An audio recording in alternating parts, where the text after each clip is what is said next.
Hello and welcome to the next Lukozer retro game review video. Now, I did say I would be doing this one. So this is Adept, which is Archon 2, and as you can see it's got the date wrong. This was actually released in 1984 by Electronic Arts, and well, as you can see here, the playing area has changed quite a bit, as indeed has the way that you actually play the game.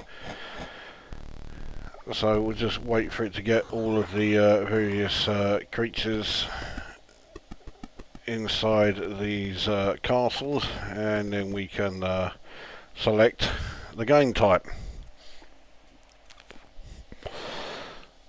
So for this one, it is the forces of chaos versus the forces of order, and they switch sides. The light side, which is order, is now on the right hand side, but okay, so we'll get a game underway. Usually I let the computer go first on this, but for this one I will do it a bit differently. Now, as you can see at the start, you don't have anywhere near as many pieces on the, well, we'll say board, as you had in the first Archon. So the two sides have their main fortress right in the middle of these what looks like joined islands here, and then behind them each side has these four characters here. They are the Adepts. An Adept is basically like a grand wizard type thing. And initially, the main strategy is to place your four adepts, and the computer-controlled opponent will do the same thing most of the time. So let's explain the board first of all. As you can see, the chessboard area has completely gone. And what we have are basically four different domains within the one realm. So this outer side here, they're all based on the four ancient elements. So this outer one is based on fire.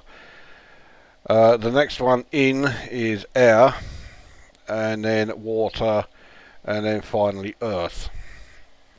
There are also these two squares here, which I believe are the realms of darkness, which is where demons come from.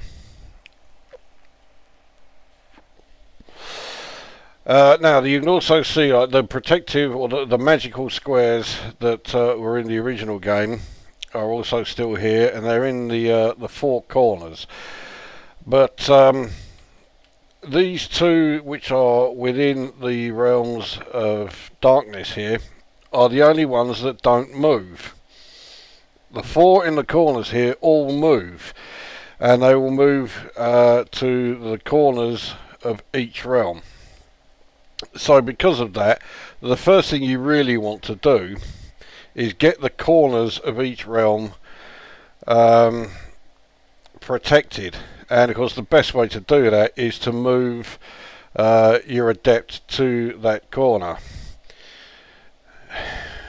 I hope I do a decent job of explaining. This is not an easy game to explain. It's not massively complicated to play, but explaining it, yeah, it does make it sound like it's complicated.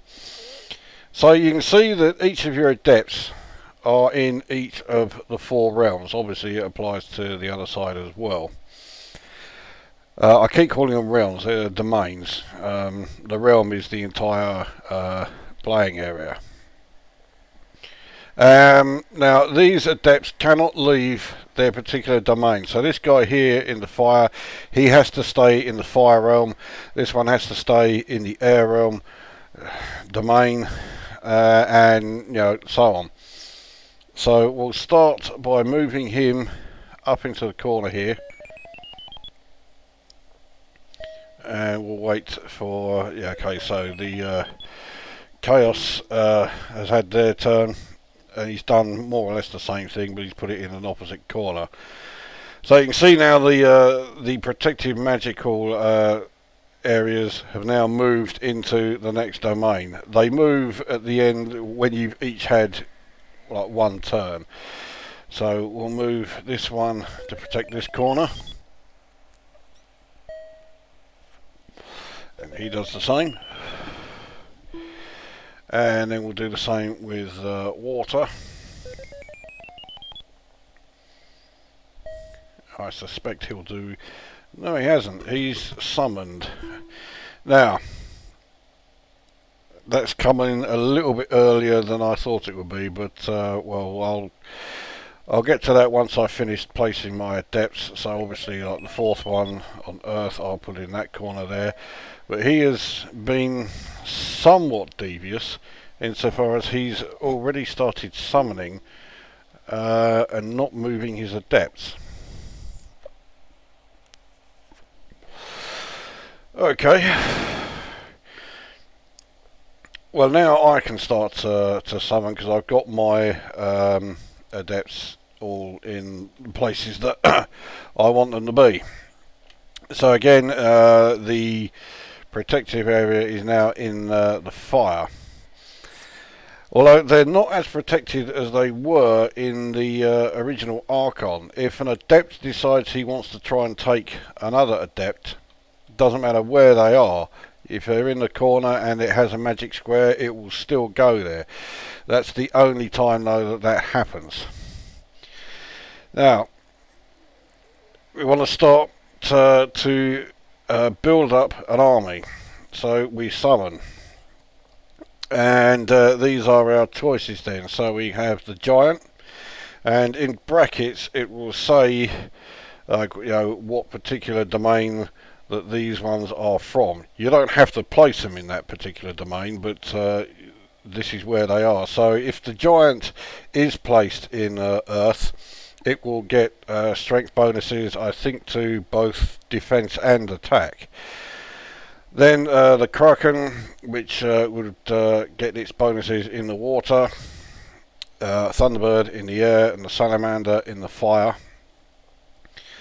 And then we have the four demons, so the Juggernaut, the Wraith, the Gorgon, and the Chimera. Now it doesn't matter what side you're on, the demons are always going to be the same, so you always get that choice. But depending on whether you are playing as Order or Chaos, the four elemental based creatures are different. So for example, he has placed, this is a behemoth, that is his earth creature, so he's going to have his bonuses because he's been placed there. This one is I think it's the Thunderbird, or is that my one?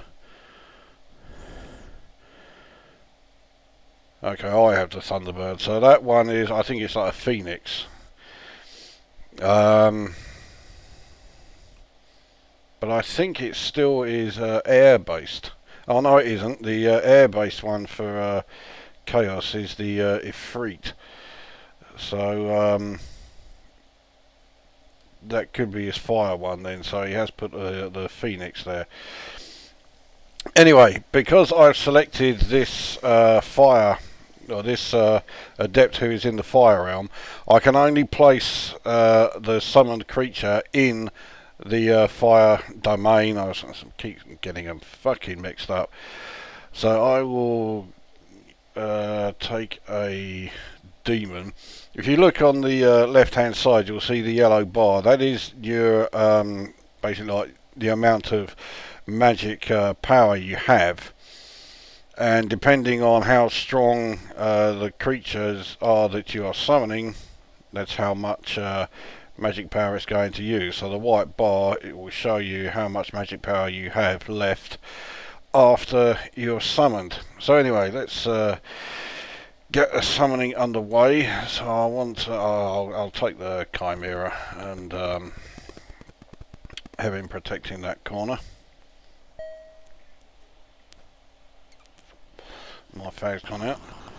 So he's got no free T on there now. Yeah, I'll protect this corner here. So I will summon the Thunderbird. If it's the one on... Actually no, the Thunderbird isn't too bad. So yeah, I will use that. And I will get the bonuses to attack and defense. Yeah, so he's... Oh, okay, so he's now moved his Adept to that corner. So I'll summon again. And I will summon the... What's my water one?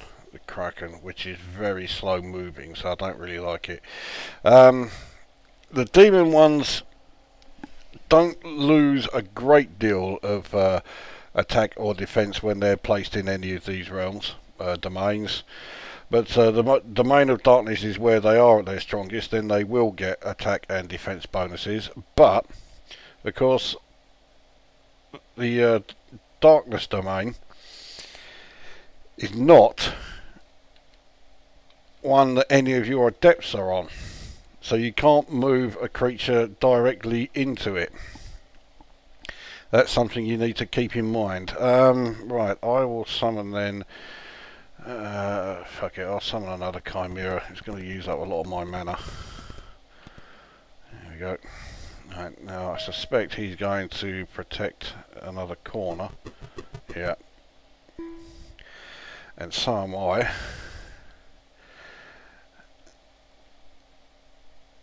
Now the giant isn't great actually, so but he will get bonuses being on the earth, so we'll put him there. Now I'm sure that he is going to now attack. No, okay, he's going to do what I was about to do. Because you can't move directly into one of the the domains of darkness, a good strategy is to have a pretty strong creature within, or, close to it, so it is able to then move, and can also act as a defense for it. So if I was to use my fire adept and I wanted to take this piece, I would have to attack this one first.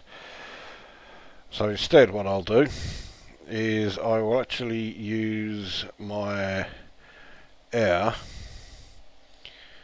and I will summon a Thunderbird and I'll have him guarding this. Actually I'll have him that side. Now I suspect I will be attacked. Yeah, here we go. Oh, he's weakened my you fucker. Oh yeah, my fag had gone out, hadn't it? Right. Well, I'm amazed he hasn't actually protected this corner yet. Now, I could really take the piss and try and take that, try and protect it myself. In fact, that is what I'm going to do. So I will place, summon, say the Kraken it has very strong attack. His defense isn't brilliant, and he's so slow moving, so he's not a good one to use. Well, I don't think he is anyway. I think I'll put one on there just to show it. So, alright, there we go. Now, is he going to attack it before it has the chance to? Yes, he is. Right, so he sent a demon, a Medusa, against my slow-moving Kraken. Yeah.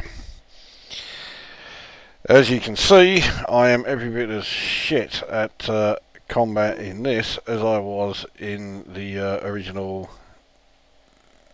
the original Archon. Well, my Thunderbird has been weakened, but he can now take that area. The trouble is, yeah, now the Adept can come along and attack it, and or attack my Thunderbird, and now take it in one fucking hit. And now he has that square.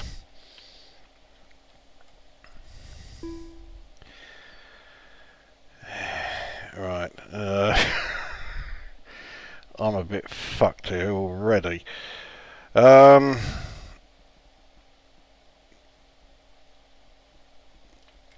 Okay, let's summon another powerful one then. I'll summon a Chimera, and we'll take, or try to take, his Phoenix. And of course the problem with this is that yeah, every time you do a ranged attack against the Phoenix, all he'll do is just use his fire and defend himself from it. So this can go on for a fucking long time. Of course it would help if I didn't just walk straight through the fire that he had.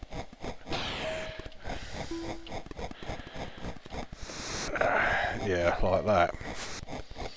Chimera actually has 3 attacks. 2 ranged and 1 melee. And they go in order, so you have to make sure if you are anything like me, and you are reliant entirely on ranged attack, I think that actually counts as a hit. So now, yeah, I had to get rid of the melee attack there. And now I have my 2 ranged shots again, none of which worked. Oh, what was that? So I got rid of my melee one again. Let's have another shot. So I've only got to hit him once more and I've got him, but of course I've got to actually get that hit first. What was that?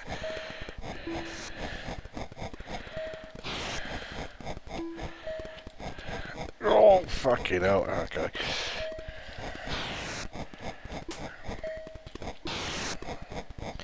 See, I keep getting the hits, but he's shielding himself by using the fucking fire. And, yeah, I don't really have much chance.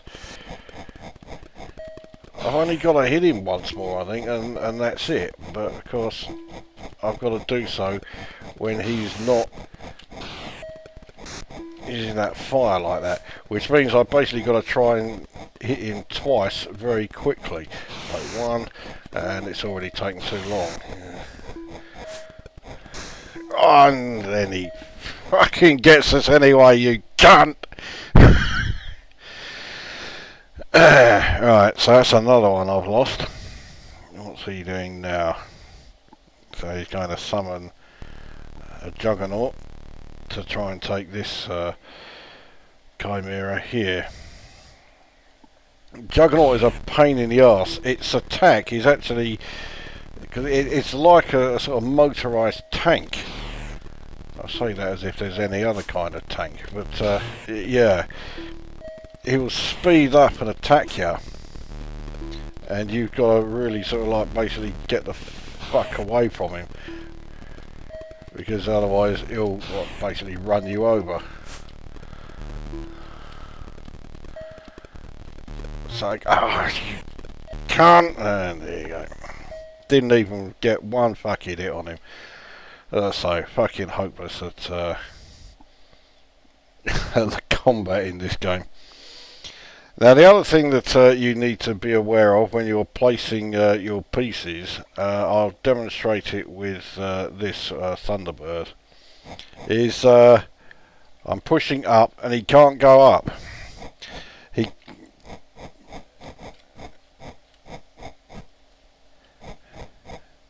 And yet, this is something I was not expecting, he was able, oh okay, yeah, so he can't go up or down there. They can't leave the domain they've been put in.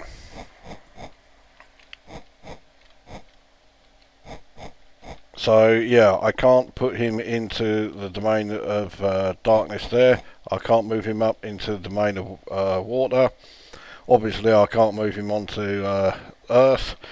And going down, I can't move him down onto the domain of fire. I think the reason it's letting me go there, and yeah, there as well, it can if it's just one square from its starting point, which of course I can't do with water because my chimera is in the way. He also, even though he can fly, he can't go past any of the other pieces that are in the way. So basically all that this one can do is attack this Adept, which is highly unlikely. I really don't rate my chances here. Obviously, yeah, there you go. The Adepts are the second most powerful pieces in the game. The most powerful is the Master, or at least he is if you have been able to build up an army that's strong enough.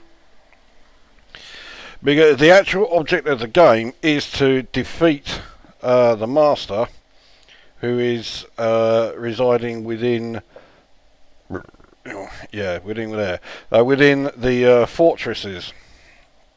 So there's obviously the Master of Order and the Master of Chaos. And depending on how large and how powerful your existing army is, and B, how many of the magical squares you control, will determine how strong your master is in the final battle. And the final battle is brought about by your Adept casting the spell Apocalypse. Cast that, which I'll do, and you then have to, okay, citadel, not fortress. You can either attack the enemy citadel or retreat to your own. Well, we will attack the enemy, and as Apocalypse, the name suggests, this is the final battle. So whoever wins this battle wins the game. As you can see, because I'm fuck all nowhere in the game, yeah, I was fuck all nowhere in that battle. I didn't have the defensive strength, I didn't have the attack strength, so as a result, Chaos has won.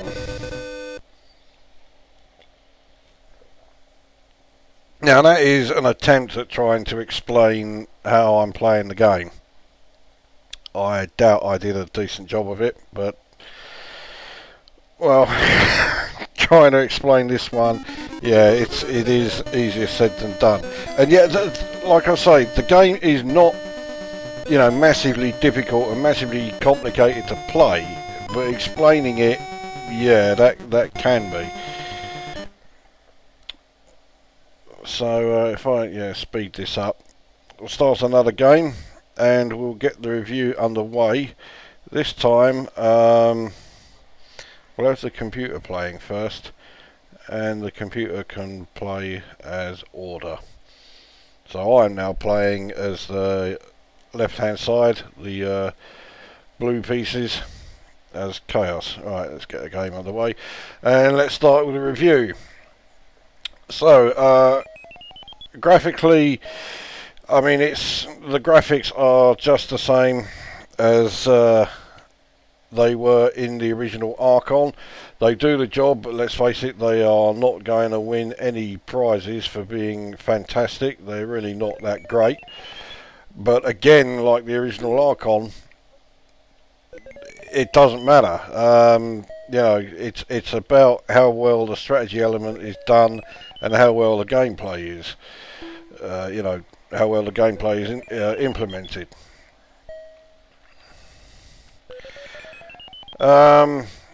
In terms of audio, the music on the title page has changed. I think it's not as good as it is in the original Archon. It's not terrible, but it's certainly not as good. And the in-game sound effects are pretty much the same as they were in the first, you know, in the original Archon game. So, you know, I do like the original. I was about to say original Archon music. But I've done the music. I mean, the sound effects, they do the job. They're not remarkable, but again, they are not the important part.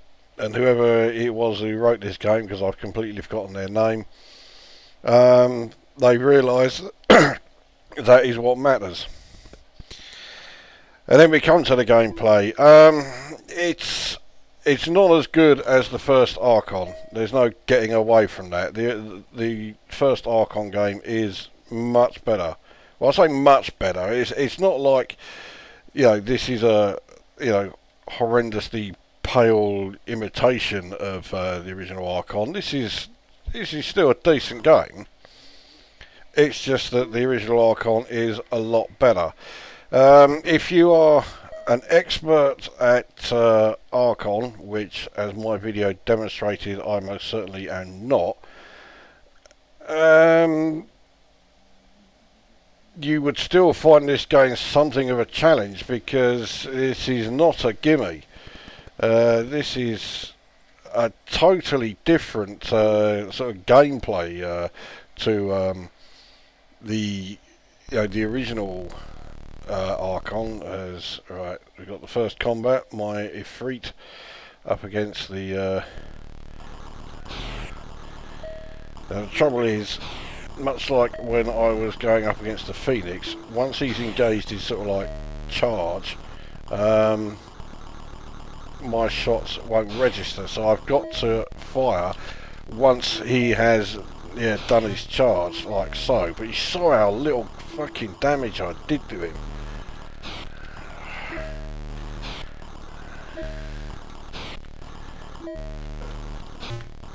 Well, that was better. He then got a hit on me. Oh, what a cunt. I think I went through the fire. So the background sort of obstacles, they don't just get in the way, they will damage you, as I've just shown. So yeah, that's something else to keep in mind. So yeah, the strategy for this game is completely different, and I've bollocksed up. I didn't want to choose this person. She's conjuring. Right, will it let me? Yes, I wanted this one.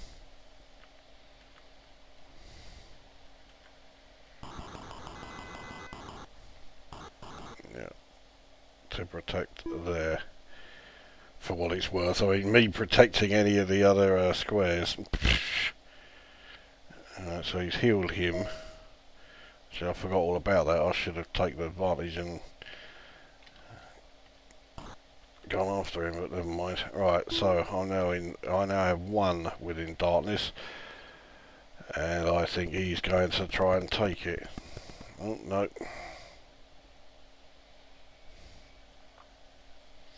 So here we have two demons now.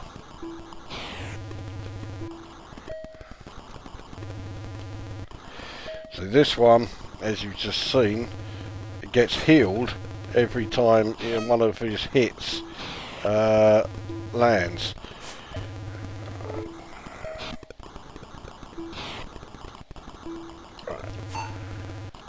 There we go. So I managed to deal with that chimera. I actually won some combat, I can't believe it. So, how do I rate it? I mean, I think it's a decent game. Yeah, there's no getting away from that. The game is good. But it's not as good as the original Archon, I don't think. The changes are quite well done, and it does mean that you do have to totally change your strategy. But I'm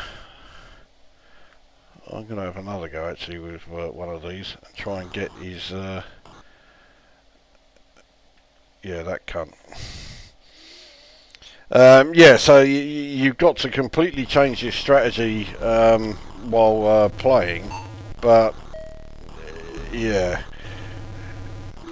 Oh, you fucker, I completely mistimed that.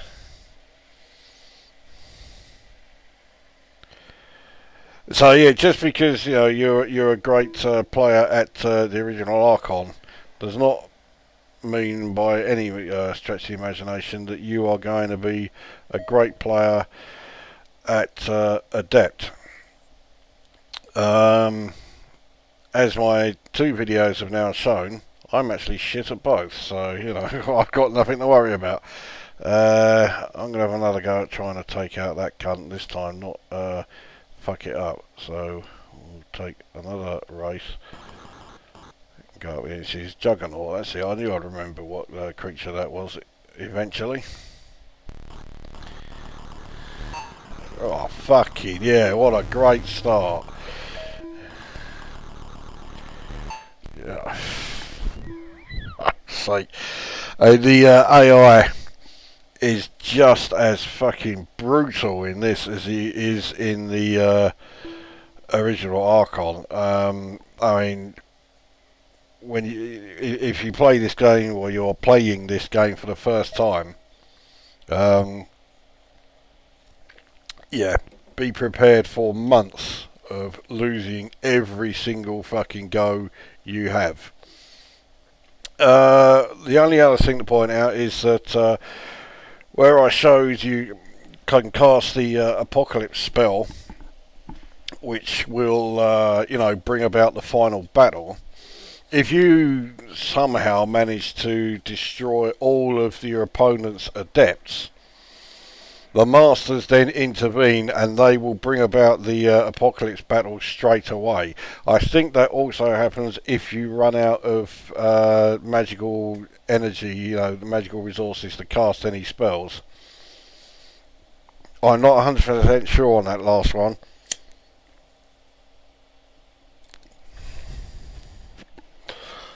Purely because I have never lasted that long. It's one of those games where you think, oh fucking hell, one go of this is going to last forever. No, this game can be over pretty fucking quick, a lot quicker than the original Archon.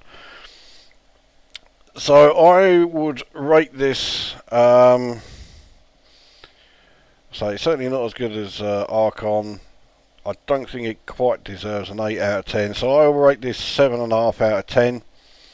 It's an enjoyable game, especially if you are a fan of strategy, but as you can see, it still has the sort of arcade-like element to it. But I just think that the original Archon is the better one. So I will score this 7.5 out of 10.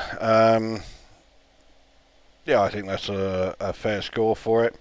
It's still a good game, but the original one is better. If you've not played either of them, then I would definitely say the original Archon is the one to try. By all means, give this a go. I'll say it's not a shit game. It's not even a bad game. It's 7.5 out of 10. It is pretty good, but the original's better. This is probably one to have a go of if you start to feel that the original Archon isn't giving you enough of a challenge. Fuck me, I can't imagine it being in that position, but there you go. Then that will be a good time to start giving this a try. So there we go, that is Adept Archon 2 for Commodore 64, 7.5 out of 10, a decent strategy game, but not quite as good as the original. That brings this review to an end, and we will see you at the next one.